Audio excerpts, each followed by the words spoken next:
Hi, I'm Audrey, and I chose to do racism in the media. Racism in the media happens every day in so many different ways. It happens within implicit racism and television news coverages, which means that they portray racism, but not obviously. But then some people still notice it.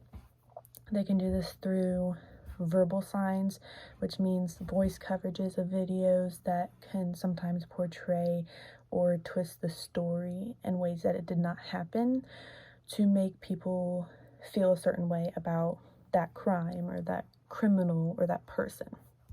They can also portray this visually, and this means they can show you crimes, they can show you criminals that got arrested. They can show you anything they want, really, in order to make you feel a certain way. And this often comes off racially. This can also happen within stereotypes. We all know racial stereotyping. We learned about it in our course.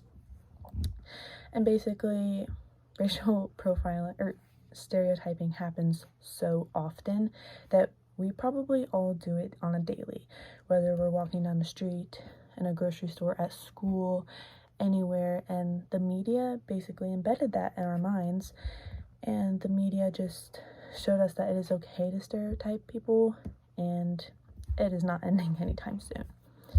It also happens within colleges.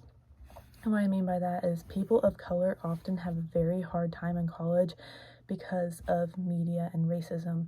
They on a daily get racial slurs to them, they get bullied with a racial motive, and most of the time they get microaggressions, which we also learned about in our course, which are little remarks that are racially motivated and not physically, they mentally hurt these college students to the point where it affects their performance in college and can actually lead to later causes like substance abuse.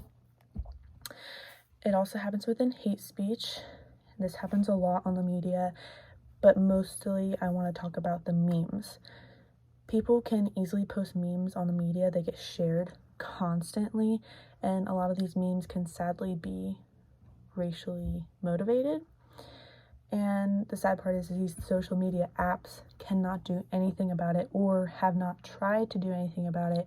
And I think it's because that technically they would be violating that person's amendment to the freedom of speech. So they can easily post these racially motivated memes and not get punished for them. And then it happens within colorblindness. We also learned about this. It happens a lot during higher politics. It's where people believe that racism is in the past and it does not exist anymore, and that they think that they treat everyone equally and that they simply do not see the color of people's skin. However, people criticize higher up power people like President Obama. They said that he portrays colorblindness because he doesn't portray racial slurs on live TV. He doesn't use slang, but honestly, that's just because he's being professional and that is his job. That is not, people take this colorblindness out of proportion.